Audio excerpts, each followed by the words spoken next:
Los casos de niños perdidos siempre son los más tristes. No importan las circunstancias en las que desaparecieron, nunca son fáciles de lidiar y siempre existe el temor de encontrarlos muertos. No es algo tan común, pero llega a pasar. David Pollitt, el escritor sobre casos de personas desaparecidas que mencioné antes, quien fuese mi inspiración directa para hacer esto, habla bastante en sus libros acerca de casos de búsqueda y rescate de niños que son encontrados en lugares en los que no deberían o podrían estar, lugares que desafían toda lógica. Sinceramente, puedo decir que he escuchado más acerca de estos casos de los que he presenciado, pero compartiré aquellos en los que he participado y que hasta la fecha me dan bastante en qué pensar.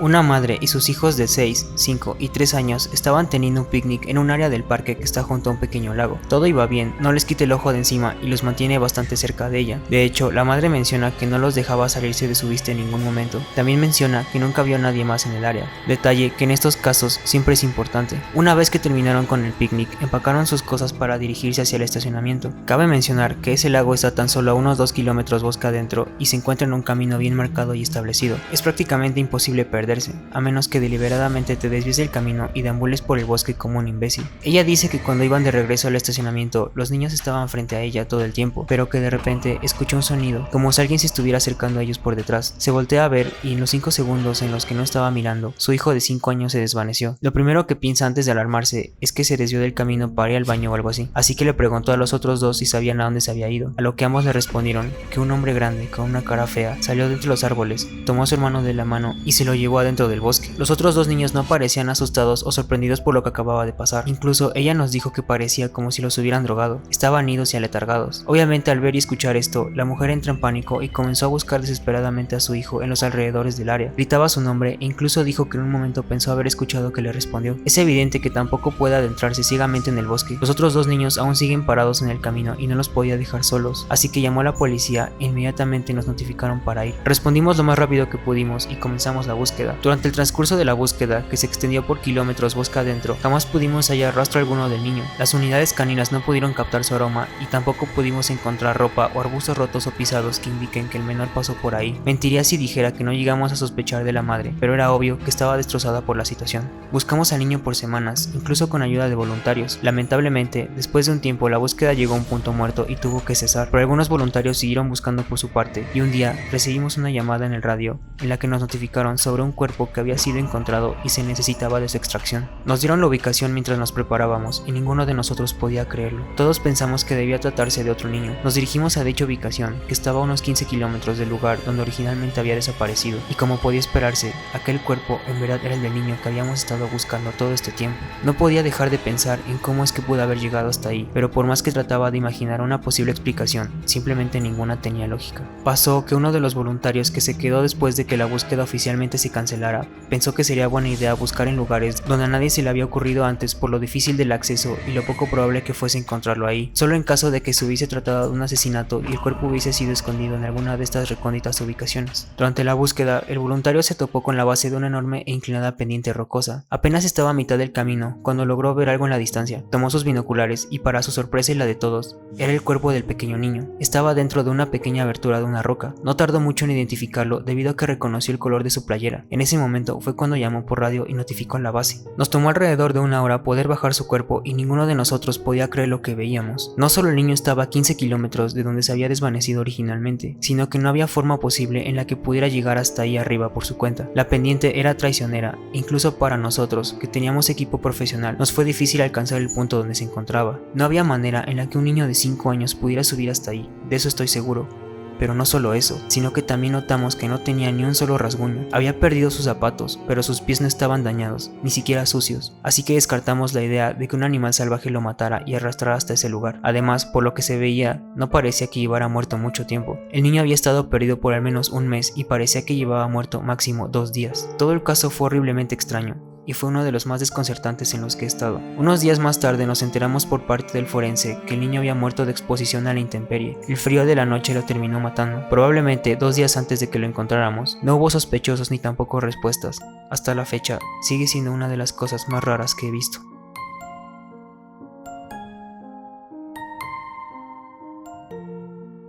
Uno de los primeros trabajos que tuve durante mi entrenamiento fue una operación de búsqueda de rutina para encontrar a un niño de 4 años que se había separado de su madre. Fue uno de esos casos donde sabíamos que no tendríamos muchos problemas para encontrarlo porque los perros habían captado su aroma rápidamente, además de que hallamos varias señales que indicaban que había pasado por ahí y seguía en la zona. Terminamos por encontrarlo cerca de un arbusto de bayas a medio kilómetro de donde había sido visto por última vez. El niño ni siquiera estaba consciente de que se había alejado tanto. Uno de los veteranos lo trajo de vuelta, cosa que le agradecí de sobremanera porque no soy muy bueno con los niños. Me es muy difícil hablarles y hacerles compañía. Cuando mi entrenadora y yo íbamos de regreso, decidió desviarse para llevarme a un pequeño tour en uno de los lugares principales donde tienden a encontrarse personas desaparecidas. Es una pequeña depresión cerca de un conocido sendero. En ocasiones la gente prefiere cortar camino por abajo para ahorrar tiempo y así es como se llegan a perder en ese rumbo. Nos tomó casi una hora llegar hasta ahí. Conforme íbamos caminando en el área, ella iba señalando lugares donde ha encontrado personas desaparecidas en ocasiones previas, cuando de repente vi algo a la distancia. Cabe aclarar una cosa,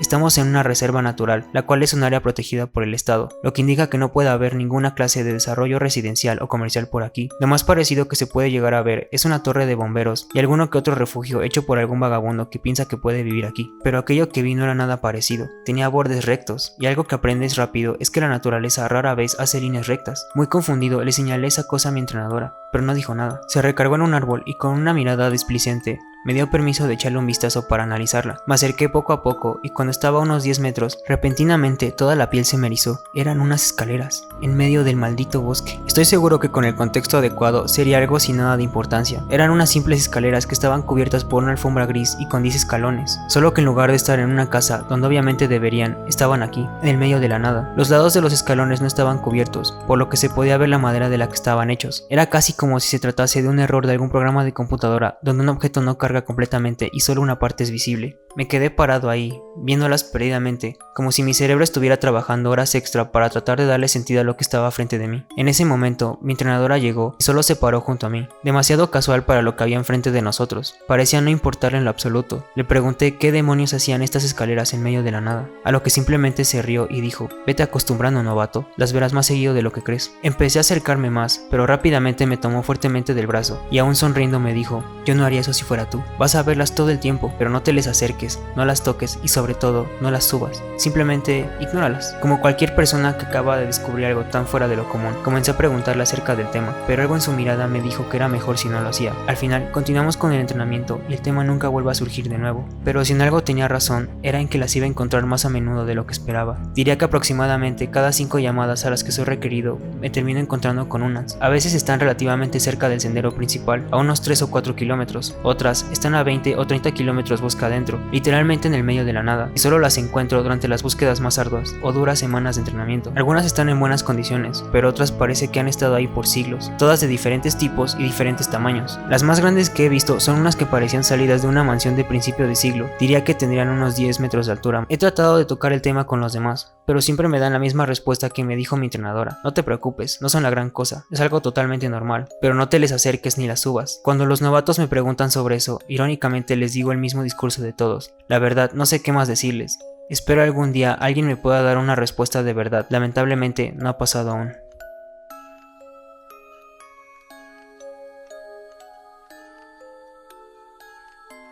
Esta otra historia es más triste que inquietante. Un joven se perdió a finales de invierno, la época más peligrosa para estar en esa parte tan lejana del sendero. Normalmente en esa época cerramos casi todos los caminos, pero algunos permanecen abiertos todo el año a menos que la cantidad de nieve sea demasiada. Organizamos una operación de búsqueda para encontrarlo, pero había alrededor de 2 metros de nieve cubriendo el suelo. Fue un año inusualmente lleno de nevadas fuertes. Sinceramente, nosotros sabíamos que no había forma de encontrarlo hasta la primavera, cuando el deshielo comenzara, y tal y como lo predijimos, el primer deshielo de la primavera llegó y un senderista reportó un cuerpo apenas a unos metros del camino principal. Lo encontramos en la base de un árbol en una pila de nieve derritiéndose. Al verlo, inmediatamente supe qué había pasado y me destrozó como no tienen idea. Para aquellos que alguna vez han esquiado, hecho snowboard o escalado alguna montaña, probablemente ya lo sepan igual. Cuando la nieve cae, no se acumula tanto en las áreas entre las ramas. Esto pasa principalmente con árboles del tipo abeto, cuyas ramas tienen la forma de una sombrilla. Entonces lo que pasa es que terminas con un espacio alrededor de la base del árbol que está lleno de una mezcla de nieve suelta, aire y ramas. Son llamados pozos de árboles y no son tan fáciles de notar a menos que sepas lo que estás buscando.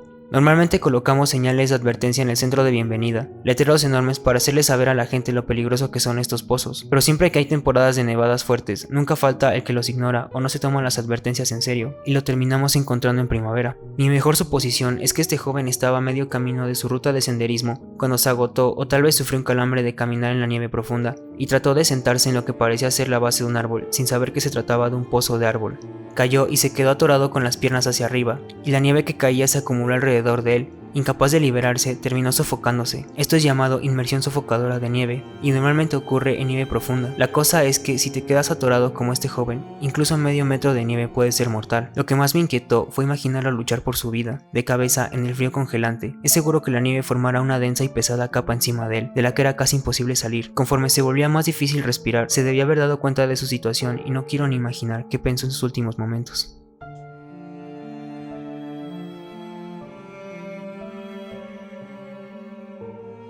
Varios de mis amigos a los que no les gustan las actividades que involucran salir al bosque me han preguntado si alguna vez he llegado a tener un encuentro con el hombre cabra durante alguno de los casos en los que he participado. Desafortunadamente, o más bien afortunadamente, nunca he tenido alguna experiencia directa de este tipo. Creo que lo más parecido fue el caso del hombre de los ojos negros, pero en esa ocasión en realidad no pudimos ver nada. Sin embargo, hubo una llamada donde ocurrió algo parecido, pero no estoy seguro si se lo puedo atribuir al hombre cabra.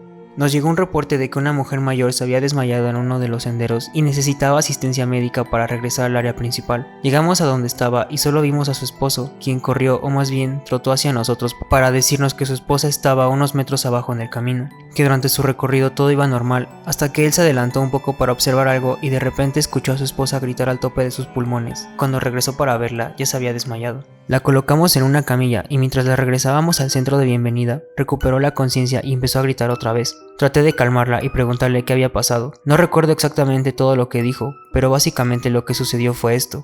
Cuando su esposo se adelantó, se quedó esperando a que regresara, cuando de la nada comenzó a escuchar un sonido muy extraño. Ella dice que era como el maullido de un gato, pero algo no andaba bien, aunque no podía decir exactamente por qué. Al escuchar esto, caminó en la dirección de la que venía el sonido para tratar de escuchar mejor, pero sonaba como si aquello que producía ese extraño ruido se estuviera acercando. Dijo que entre más cerca estaba el sonido, más inquietada se sentía, hasta que por fin pudo darse cuenta de lo que estaba mal. Esta parte es la que más recuerdo, porque lo que dijo fue tan raro que no creo poder olvidarlo pronto, incluso si lo intentara. Era un hombre diciendo la palabra miau una y otra vez. Solo repetía miau, miau, miau, pero no era un hombre, no creo que lo fuera, porque nunca había escuchado que una persona pudiera hacer vibrar su voz de esa forma. Pensé que mi aparato para escuchar estaba fallando, pero definitivamente no era eso. Lo ajusté y seguí escuchando lo mismo. Fue una experiencia horrible. Se estaba acercando, pero no lo pude ver, y entre más cerca estaba, más aterrada me volvía. Lo último que recuerdo fue una silueta saliendo de los árboles. Creo que ahí fue cuando me desmayé. Obviamente estoy perplejo por el hecho de que un tipo está afuera en el bosque maullándole a la gente, así que una vez que bajamos de la montaña, le dije a mi superior que iba a regresar a inspeccionar el área para ver si encontraba algo. Una vez que me dio luz verde, tomé mi radio y me dirigí a la zona donde la mujer se había desmayado. No pude encontrar nada, así que caminé 1 kilómetro más hacia dentro del bosque, fuera del sendero marcado, para poder deducir de dónde pudo haber salido esta figura. En este punto el sol estaba a punto de ponerse y no sentía ningún deseo de estar solo en esa zona por la noche.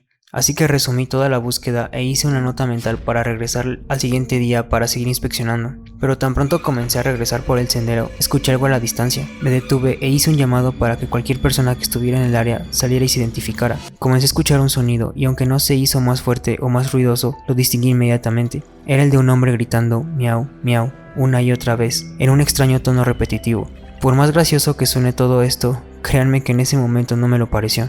Sobre todo por la hora y el contexto de la situación. Volví a salir de la ruta del sendero principal y me traté de acercar a la dirección de la que venía el sonido, pero no lo sentía más cerca, más bien se sentía como si viniera en todas las direcciones. Eventualmente se detiene y desaparece como si nada. Regresé al centro de bienvenida y para mi sorpresa no hubo más reportes sobre la situación, y aunque al día siguiente regresé a esa misma zona, no volví a escuchar ese mismo sonido otra vez. Mi teoría es que pudo haber sido algún mocoso estúpido molestando a la gente, pero tengo que admitir que fue muy extraño.